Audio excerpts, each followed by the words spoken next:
Morning students, welcome to biology class. So students, today I am going to discuss about the new topic in the chapter anatomy of flowering plant. So that is the permanent tissues. Permanent tissues की गल करिए वो वाले tissues जो help करते हैं in which the has ਅਸੀਂ कह सकते हैं परमानेंटली ਜਿਹੜੇ बन चुके हैं बट उस तो बाद फर्दर डिवाइड नहीं होंगे तो ਅਸੀਂ ਕੀ ਕਵਾਂਗੇ those in which growth has ceased at least temporarily ਮਤਲਬ ਕੀ ਆ ਉਹਨਾਂ ਦੇ ਵਿੱਚ ਜਿਹੜੀ ਗਰੋਥ ਆ ਪੂਰੀ ਤਰ੍ਹਾਂ ਰੁਕ ਚੁੱਕੀ ਆ permanent tissues as a whole in a part may again become meristematic. Permanent tissues are composed of cells which have lost the power of division. Underline this line ਬੱਚੇ ਮਤਲਬ ਕਿ ਉਹ ਵਾਲੇ ਸੈਲਸ ਹੁੰਦੇ ਨੇ ਇਹਨਾਂ ਦੇ ਵਿੱਚ ਜਿਨ੍ਹਾਂ ਦੇ ਵਿੱਚ ਜਿਹੜੀ ਪਾਵਰ ਆਫ ਡਿਵੀਜ਼ਨ ਹੈ ਉਹ ਕੀ ਹੋ ਚੁੱਕੀ ਆ ਲੋਸ ਹੋ ਚੁੱਕੀ ਆ having attained their definite form size and shape ਤੇ ਆਪਣੀ ਜਿਹੜੀ ਕੀ ਆ मतलब कि प्रॉपर जी शेप है साइज़ है एंड मतलब डिफाइन प्रॉपर जी शेप तो साइज़ आ भी की कर चुके हैं लॉस कर चुके हैं। हाँ जी राजे मे बी प्राइमरी और सकंडरी हो सकते हैं। The primary permanent tissues appear from the apical meristem of the root. हाँ जी राजे ਇੱਥੇ ਕੀ ਗੱਲ ਕਰਾਂਗੇ ਪ੍ਰਾਇਮਰੀ ਜਿਹੜੇ ਪਰਮਾਨੈਂਟ ਟਿਸ਼ੂਜ਼ ਨੇ ਉਹ ਅਪੀਅਰ ਹੁੰਦੇ ਨੇ ਐਪੀਕਲ ਮੈਰੀਸਟੈਮ ਤੋਂ ਠੀਕ ਆ ਕਿਹਦੀ ਐਪੀਕਲ ਮੈਰੀਸਟੈਮ ਆਫ ਦਾ ਸਟੈਮ ਤੋਂ ਅਰਾਈਜ਼ ਹੁੰਦੇ ਨੇ ਸਟੈਮ ਤੇ ਰੂਟ ਤੇ ਪ੍ਰੈਜ਼ੈਂਟ ਹੁੰਦੇ ਨੇ ਜਿਹੜੇ ਠੀਕ ਹੈ। Then on the other hand ਅਸੀਂ ਕੀ ਕਹਿ ਸਕਦੇ ਹਾਂ ਜਿਹੜੇ ਸੈਕੰਡਰੀ ਪਰਮਾਨੈਂਟ ਟਿਸ਼ੂਜ਼ ਨੇ ਇਹ ਡਰਾਈਵ ਹੋਏ ਨੇ ਲਿਟਰਲ ਮੈਰੀਸਟੈਮ ਮੈਟਿਕ ਟਿਸ਼ੂਜ਼ ਤੋਂ ਲਾਈਕ ਕੈਂਬੀਅਮ ਫॉर एग्जांपल ਕੈਂਬੀਅਮ ਦੀ ਗੱਲ ਅਸੀਂ ਪਹਿਲਾਂ ਵੀ ਕਰ ਚੁੱਕੇ ਹਾਂ।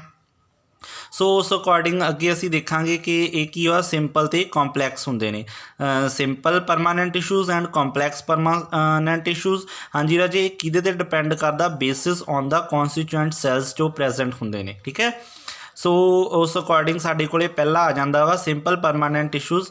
सिंपल परमानेंट टिश्यूज़ जिहड़े हैगे ने ਉਹ ਦੇਖਾਂਗੇ ਉਹਦੇ ਵਿੱਚ ਇਹ ਬੱਚੇ ਤੁਸੀਂ 9th ਦੇ ਵਿੱਚ ਵੀ ਬਹੁਤ ਚੰਗੀ ਤਰ੍ਹਾਂ ਪੜ੍ਹ ਚੁੱਕੇ ਹੋ ਪੈਰਨਕਾਈਮਾ ਕੋਲਨਕਾਈਮਾ ਐਂਡ ਸਕਲੇਰਨਕਾਈਮਾ ਦੀਆਂ ਟਾਈਪਸ ਆ ਜਾਂਦੀਆਂ। ਸੋ ਫਸਟ ਆਫ ਆਲ ਅਸੀਂ ਪੈਰਨਕਾਈਮਾ ਸਿੰਪਲ ਪਰਮਾਨੈਂਟ ਟਿਸ਼ੂਜ਼ ਦੇਖਾਂਗੇ। हाँ जी राजे एक की प्लांट्स के देखने को मिलते हैं सानू। हाँ जी राजे ज़्यादातर थिन वॉलेट सैल्स होंगे ने आइसो डायामीट्रिक मतलब डायामीटर इन्हों का ऑलमोस्ट सारे सैलों का सेम होंदा वा। हाँ जी बच्चे टिपिकल परमानेंट जोड़े पैरनकाइमेटल सैल्स ने वो ओवल शेप हो सकते हैं राउंड स्फेरिकल पॉलीगोनल शेप हो सकती है उन्होंने ठीक है। तो लिविंग एंड थिन वॉलड होणगे मेड अप ऑफ सैलूलोज के बने हो सकते हैं। Xylem parenchyma is thick walled मतलब जाइलम जोड़ा टिशू है वो जोड़े पैरनकाइमा सैल्स होणगे वो थिक वॉलड होंगे ने okay. then the parenchyma cells growing tips of root and stem constituent meristematic tissues। हाँ जी बच्चे ਜਿਹੜੇ growing tips ने root ਦੇ ਹੋਗੇ stem ਦੇ ਹੋਗੇ ਉਹਨਾਂ ਦੇ ਵਿੱਚ ਕੀ ਹੁੰਦੇ ਨੇ meristematic tissues ਹੁੰਦੇ ਨੇ ਉਹਨਾਂ ਦੇ ਵਿੱਚ ਵੀ ਕੀ ਹੁੰਦੇ ਨੇ parenchyma cells present ਹੁੰਦੇ ਨੇ। ਸੋ ਰਾਜੇ ਫਰਦਰ ਸਾਡੇ ਕੋਲੇ ਕੀ ਆ some structures ਨੇ various types of parenchyma cells ਸਾਡੇ ਕੋਲੇ ਨਜ਼ਰ ਆਉਂਦੇ ਨੇ। ਸੋ ਅਸੀਂ ਦੇਖਾਂਗੇ ਸਾਡੇ ਕੋਲੇ TS लिया होया that is compactly arranged parenchyma that is a transverse section this one is the जिहड़ा की आ साडे कोले आपां लॉन्गिट्यूडनल सैक्शन कह दिंदे आ वो है इस तरीके नाल सानू नज़र आउणगे पॉलीगोनल शेप है। दैन दिस वन इज़ साडे कोले थोड़े जे असीं कह सकते हैं मतलब थोड़े जे इस तरीके नाल जिहड़े हैगे आ बने होणगे। दैन ये अगे फर्दर तीन तरह के ने that is the aerenchyma prosenchyma and mesophyll clear. Aerenchyma दे विच सम स्पीशीज़ प्रेजेंट होणगियां बट प्रोसिनकाइमा बहुत ही कंपैक्टली अरेंज्ड होणगे बट समथिंग जिहड़ा लार्ज उहदे विच वैक्यूल नज़र आउणगे। ते मीजोफिल सैल्स जिहड़े सानू मतलब कि नज़र आउणगे मीजोफिल दे विच सानू मतलब कि नंबर ऑफ जिहड़े असीं प्लास्टिड्स असीं देख सकते हैं ओके। इस तरीके नाल जिहड़े हैगे ने लूजली अरेंज जोड़े पैरनकाइमा ने वो थोड़े जे लूजली पे होंगे राउंडड इन शेप होंगे सम इंटर सैलूलर स्पेसिस जड़ियाँ हैगियां उन्हां दे विच सानू नज़र आ सकदियां ने। हाँ जी राजे अगे देखांगे असीं जिहड़े पैरनकाइमेटल सैल्स ने also found in xylem and phloem दे विच भी सानू देखण नूं मिलदे कि कादे लई काम करदे ने ये conduction of water and food materials का काम करदे ने। सो उन्हां नूं वन बाय वन उन्हां दे नाम के अकॉर्डिंग असीं देख सकते हैं जाइलम पैरनकाइमा ते फ्लोइम पैरनकाइमा का नाम दे सकते हैं ठीक है। दैन असी फंक्शनस देखांगे फंक्शनस की होणगे पैरनकाइमा दे it store food in the form of starch protein oils and fat. हाँ जी राजे फूड नूं जिहड़ा की स्टोर करते हैं in the form of starch protein and fat दे विच दैन सैकेंड साडे कोले की आ जांदा वा, हाँ जी राजे, मतलब कि अपंशिया कैक्टस है साडे कोले। इस दे विच जिहड़े पैरनकाइमा सैल्स ने स्टोर करते हैं, काहदे च हेल्प करते हैं, वाटर स्टोर करन दे विच हेल्प करते हैं ताकि जिहड़ा प्लांट जिहड़े सकूलेंट प्लांट बने रहन। दैन हाइड्रोफाइट्स की गल करिए, उहदे विच लार्ज एयर स्पेसिस होंदियां ने फॉर बायोंसी ऑफ जिहड़ी प्लांट दी उसनूं मेनटेन रखण दे लई, मतलब प्लांट जिहड़े हैगे पानी दे विच तैरदे रहन, डुब्बण ना, ठीक है। होर की करते हैं, एयर स्पेसिस होंदियां ने गैसिस एक्सचेंज करन च हेल्प करते हैं। दैन होर की है, इहदे विच टर्गिडिटी हैगी है जिहड़ी वो भी प्रोवाइड करते हैं प्लांट नूं। टर्गिडिटी हुंदी आ प्लांट जिहड़े हैगे ने फ्लैशर ना हो जाण, मीनस वो मुरझा ना जाण, वो हुंदी आ टर्गिडिटी। दैन क्लोरोफिल की गल करिए, उस दे विच क्लोरोफिल प्रेजेंट हुंदा पैरनकाइमा दे विच, जो फोटोसिंथेसिस इन नेचर होएगा, फोटोसिंथेसिस दे विच हेल्प करेगा। दैन साडे कोले की आ जांदा राजे, उस दे विच की है अपने असी कह सकते हैं कि ऑयल नैक्टर्स प्रेजेंट होंदियां ने, ऑयल ते नैक्टर ग्लैंड्स प्रेजेंट होंदियां ने, मतलब सम सैल्स इदां दे हुंदे ने जो सक्रीट करते हैं ऑयल्स ते नैक्टर नूं। सो नैक्सट साडे कोले की है, हैल्प करदा show slow conduction of water and food materials, उसनूं कंडक्ट करन च हैल्प करेगा। दैन साडे कोले पैरनकाइमा की करदा वा, protect the internal tissues from the environment by developing epidermis. हाँ जी राजी, कई बार एपीडर्मस जिहड़ी हैगी इन्नी सख्त हो जाती है जो बाकी बाहर इन्वायरमेंट है उस तो बचाउण दे लई उसनूं की करदा, टिश्यूज़ नूं हैल्प करदा वा। क्लीयर। दैन असी कॉलनकाइमा की गल करांगे, सैकेंड साडी पैरनकाइमा तो बाद साडे कोले कॉलनकाइमा आ जांदा वा। नैक्सट वन इज स्कैलरकाइमा की गल करांगे। कॉलनकाइमा दे विच की आ, this type of tissues possess localise thickenings on the cell walls. हाँ जी राजे, मेन जिहड़ी की आ थिकनिंग्स प्रेजेंट होंदियां ने सैल वॉल के उपर, जिहड़ियां सानू मतलब कि प्राइमरी बॉडी दे विच फाउंड होंदियां ने। हाँ जी राजे, इस दे विच lacking in secondary body of dicots. हाँ जी बच्चे, बट जिहड़े ये की ने सकंडरी बॉडी डाइकॉट्स दे विच ये एबसेंट होंदे ने। So collenchyma is made up of somewhat elongated cells with cellulose thickenings found as longitudinal stripes usually confined to corners of the cells। हाँ जी राजे, ये की आ लॉन्गिट्यूडनली जो असी देखते हैं तो सानू सैलूलोज दीयां थिकनिंग्स मिलदियां ने देखण नूं, जो कि इन्हां दे कॉर्नर्स से पईयां हुंदियां ने। ओके, अगे असी इन्हां दीयां टाइप्स की गल करिए। On the basis of thickening cell wall are arrange of the cells collenchyma. So इन्हां दे टाइप्स ने एंगुलर कॉलनकाइमा, लैकुनेट कॉलनकाइमा ते लैमलर कॉलनकाइमा। हाँ जी राजे, असी डायग्राम की हेल्प के नाल समझते हैं, ध्यान दो।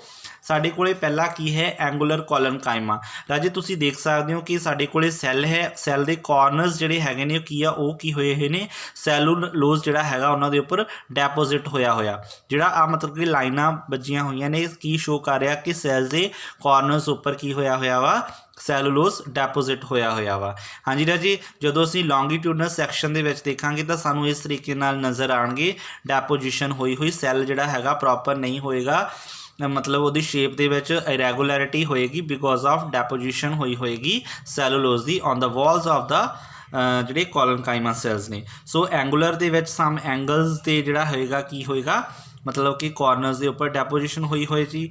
लैकुनेट के उपर जिहड़ा होएगा मतलब इस तरीके नाल जिहड़ी होया, मतलब असीं कह सकते हैं कि डैपोजिशन की होएगी कॉर्नर्स ते होएगी, बट बीयर इंटरसैलूलर स्पेसिस मीनस इस दे विच सम इत्थे की ने इंटरसैलूलर स्पेसिस तुहानूं नज़र आ रही हैं, ठीक है, जिहड़ियां आ सैल दे विचकार की ने ये इंटरसैलूलर स्पेस नज़र आ रही है तुहानूं, ठीक है, इहदे विच इंटरसैलूलर स्पेस होएगी। दैन लैमलर जिहड़ा हैगा वा तीसरी कॉल जिहड़ी टाइप है कॉलनकाइमा दी, एक ही होएगी इस तरीके नाल, मतलब कि लाइन वाइज लाइन जिहड़े हैगे ने, मतलब कॉलनकाइमा सैल्स प्रेजेंट होणगे, ठीक है, तो उहदे विच टेंजेंशियल बॉल्स होणगियां, टेंजेंशियल बॉल्स उपर थिकनिंग होई होएगी जिहड़ी कि तुहानूं इत्थे नज़र आ रही है, मतलब प्रॉपर सैल नहीं कवर करेगी, सैल की वॉल के नाल नाल जिहड़ी की हुई होएगी थिकनिंग हुई होएगी, उसनूं की बोलते हैं laminar type of collenchyma cells बोलते हैं, ठीक है। दैन राजे असीं की दिखांगे, साडे कोले फंक्शनस आ जांदे ने। It provide rigidity and strength to the plant of the due to the thickenings. हाँ जी राजे, ये रिजिडिटी ते स्ट्रैंथ प्रोवाइड करता, सख्त जो सख्तपन है जां असीं कहने भी उहदी शक्ति है पूरी, मतलब कि भी वो छेती ब्रेकेबल नहीं होएगा। दैन उसनूं असीं की बोलते हैं जिहड़े कॉलनकाइमा सैल्स होणगे। सो बेटा अगे असी देखा कि ਜਿਹੜੇ क्लोरोप्लास्ट ने कंटेनिंग कॉलनकाइमा होणगे रिस्पोंसिबल होणगे फॉर फोटोसिंथेसिस ਦੇ ਲਈ। हाँ जी राजे उस तो बाद tearing effect resist tearing effect of the wind on the leaves due to the presence of along margins of some leaves. हाँ जी राजे की आ कई बारी मतलब कि ਜਿਹੜੇ ਕੀ ਆ ਹਵਾ ਜ਼ਿਆਦਾ ਆਉਣ ਦੇ ਨਾਲ ਜਿਹੜੇ ਮਤਲਬ ਕਿ ਲੀਵਸ ਨੇ ਠੀਕ ਆ ਉਹ ਟੀਅਰ ਕਰ ਜਾਂਦੇ ਨੇ ਫਟ ਜਾਂਦੇ ਨੇ ਤਾਂ ਉਸ ਨੂੰ ਰਜਿਸਟ ਕਰਨ ਦੇ ਲਈ ਇਹਦੇ ਵਿੱਚ ਕੌਲਨਕਾਈਮਾ ਹੁੰਦੇ ਨੇ ਜੋ ਕਿ ਮਾਰਜਨ ਆਫ ਦਾ ਲੀਵਸ ਦੇ ਉੱਪਰ ਪ੍ਰੈਜ਼ੈਂਟ ਹੁੰਦੇ ਨੇ। ਜ਼ਿਆਦਾ ਹਵਾ ਆਉਣ ਦੇ ਨਾਲ ਇਹ ਫਟਦੇ ਨਹੀਂ ਹੈਗੇ ਡਿਊ ਟੂ ਹਾਈਲੀ ਸਟਰੈਂਥ ਹੁੰਦੀ ਹੈ ਇਹਨਾਂ ਦੀ। Then it provides mechanical support to the leaves as it may be present on both sides of vascular bundles as isolated patches. हाँ जी राजे लीव्स की प्रोवाइड करते हैं मतलब कि असं क्या मकैनिकल सपोर्ट प्रोवाइड करते हैं लीव्स में कौन कॉलनकाइमा सैल्स बिकॉज ऑफ ये दोनों ही बोथ साइड्स वैस्कुलर बंडल्स से प्रेजेंट होंगे ने okay in the case isolated patches the form they which. Next साडे कोले स्किलनकाइमा आ जाता। स्किलनकाइमा की हुंदा वा it is also a simple permanent type of tissues. हाँ जी राजे ये भी सिंपल परमानेंट टाइप आ टिशूज़ ही ये दो तरह के सैल्स होंगे फाइबर्स एंड स्किलरॉइड्स होंगे। हाँ जी राजे की प्रोवाइड करते हैं रिस्पोंसिबल ने स्ट्रैंथ मकैनिकल सपोर्ट प्रोवाइड करते हैं प्लांट नूं and both fibres and sclereids have greatly thickened walls due to the deposition of lignin and cellulose. हाँ जी राजे मतलब कि ये भी थिकनिंग प्रेजेंट होएगी फाइबर्स के स्किलरॉइड्स के विच बोथ मतलब थिक होणगियां ਦੀਆਂ वॉल्स दोनों ਦੀਆਂ फाइबर्स ਤੇ स्किलरॉइड्स ਦੀਆਂ लिग्निन ਨਾਂ ਦਾ ਜਿਹੜਾ कंपाउंड ਹੋਏਗਾ ਤੇ ਸੈਲੂਲੋਜ਼ ਨਾਂ ਦਾ ਜਿਹੜਾ कंपाउंड ਹੋਏਗਾ ਉੱਥੇ ਡੈਪੋਜ਼ਿਟ ਹੋਇਆ ਹੋਊਗਾ ਜਿਹੜਾ ਕੀ ਕਰ ਦਿੰਦਾ ਵਾ ਸਕਰੀਟ ਕੀਤਾ ਜਾਂਦਾ ਵਾ प्रोटोप्लाज्म ऑफ द सैल द्वारा। ठीक है हाँ जी राजे अगे असीं गल करांगे ये भी दो तरह का है स्किलनकाइमा फाइबर्स होणगियां। हाँ जी राजे ये असी ज़्यादा डिटेल च नहीं पढ़ांगे जिहड़ियां स्किलनकाइमन फाइबर्स ने फाइबर लाइक स्ट्रक्चर होएगी टेपरिंग एंड्स होणगे ठीक आ ग्रेट स्ट्रैंथ होएगी फ्लैक्सीबिलिटी भी होएगी तो फाउंड होंदियां ने सानू ये जाइलम ते फ्लोइम टिशूज़ दे विच सानू मिलदियां ने। क्लीयर इत्थे तक तुसीं कर सकते हो। दैन असीं इत्थे डायग्राम दे विच देखांगे these are the longitudinal section of fibres इस तरीके नाल फाइबर्स हुंदा this one is the lumen of the fibre. हाँ जी बेटा ल्यूमन की हुंदा स्पेस प्रेजेंट हुंदी है जिहड़ी दैन की आ इत्थे जिहड़ियां साइड ते तुहानूं नज़र आ रही इत्थे ये पिट्स हुंदियां ने तां असीं ये जिहड़ा देख सकते हैं TS ऑफ द मतलब कि सैक्शन देख सकते हैं स्किलनकाइमा फाइबर के विच तां बच्चे इस तरीके नाल सानू मतलब कि फाइबर नज़र आउणगियां आ जिहड़ियां पोर्स नज़र आ रही ने असीं इसनूं पिट्स बोल दिंदे हां। ठीक है तो जिहड़ियां this one is the primary walls and middle lamina होएगा सकंडरी वॉल्स होणगियां प्राइमरी ते सकंडरी वॉल्स भी इत्थे प्रेजेंट होणगियां। नैक्सट साडे कोले स्किलरॉइड्स आ जांदा। स्किलरॉइड्स की हुंदे ने they are the major part of the walnut shells and those other kind of nuts. हाँ जी राजे मतलब कि ये वलंट शैल होंगे मतलब कि जिन्ना मेजर पार्ट जिहड़ा वलंट शैल्स हो गया जिमें नट्स हो गए ठीक है कोकोनट का हार्ड पार्ट होएगा वो स्किलरॉइड्स का फॉर्म होया जां असीं कह सकते हैं स्किन जां पल्प पीयर्स की पल्प हो गई ठीक है मतलब कि सख्त पार्ट आ जिहड़ा बार्क हो गया ट्रीज का वह भी किस तो बनया हुंदा स्किलरॉइड्स तो बनया हुंदा वा। हाँ जी राजे फंक्शनस की आ एज आ स्टोन सैल्स की तरह बिहेव करते हैं। स्टोन सैल्स की होंगे ने इरैगुलरली शेप्ड होंगे ने but not much longer than the breadth मतलब छोटे होंगे ने उन्हों की जी लेंथ आ वो ज़्यादा नहीं होएगी ओके ज़्यादातर फ्रूट्स एंड सीड्स के प्रेजेंट होंगे ने। तो हाँ जी बच्चे असीं देखांगे कि जिहड़े शैल्स ने ऑफ नट्स हैगा उस स्टोन सैल्स होंगे ने तो सानू जिहड़ा गुआवा पीयर ते स्पॉटा फ्रूट्स ने उसके मतलब पल्प्स दे विच भी सानू ये स्किलरॉइड्स मिलते हैं। हाँ जी बच्चे एक ही प्रोवाइड करते हैं स्टोन सैल्स रिस्पोंसिबल ने ग्रिटीनेस और इन the pulp of the these fruits grittiness होंदी है जिहड़ा सख्तपन है पल्प का वो मतलब कि फॉर्म करते हैं। दैन साडे कोले आ जाते हैं मतलब असीं इहदियां टाइप्स दे ओनली जिहड़े हैगे ने अदर टाइप्स ने स्किलरॉइड्स दियां मैक्रो स्किलरॉइड्स ते ऑस्टियोस्किलरॉइड्स ते एस्ट्रोस्किलरॉइड्स ते फिलीफॉर्म स्किलरॉइड्स। हाँ जी राजी जिहड़े मैक्रो ने रॉड शेप्ड होंदे ने ठीक है लग्यूम सीड्स के विच मिलते हैं सानू तो ऑस्टियो जिहड़े ने की ने बोन लाइक शेप होंदी है इन्हां दी रॉड लाइक स्ट्रक्चर होंदी है भी सानू लग्यूम सीड्स के विच मिलते हैं ठीक है बट इन्हां दे एंड की ने स्वोलन होए होंदे ने। दैन एस्ट्रोस्किलरॉइड्स ने इरैगुलरली ब्रांचड होणगे ठीक है स्टार शेप भी हो सकती है दी ये लोटस के टी लीव्स के सानू देखने को मिलते हैं। दैन फिलीफॉर्म स्किलरॉइड्स ने एक या फाइबर लाइक होणगे ठीक है ओलिया के सानू देखने को मिलते हैं। ਦੈਨ ਅਸੀਂ ਫੰਕਸ਼ਨਸ ਕਰਾਂਗੇ ਇਹਨਾਂ ਦੇ। ਫੰਕਸ਼ਨਸ ਕੀ ਹੋਣਗੇ? Fibres are mainly responsible for providing the plant mechanical strength, thus they help in retaining their position. हाँ जी बेटा, ये रिस्पॉन्सिबल आ कादे लई? प्रोवाइडिंग द प्लांट मतलब की प्रोवाइड करते हैं? मकैनिकल स्ट्रैंथ प्रोवाइड करते हैं ਤਾਂ कि वो थोड़े जे उन्होंने कोई भी जिहड़ा हैगा मकैनिकली इंजरी ना आवे। ठीक है, अपनी पोजीशन बनाई रखते हैं। दैन ये की करते हैं? सेव करते हैं वेरीअस स्ट्रैसिस तो, लाइक गर्मी आ गई, सर्दी आ गई। ठीक है, उस तो ये जिहड़ा हैगा प्लांट नूं प्रोटैक्ट करके रखते हैं।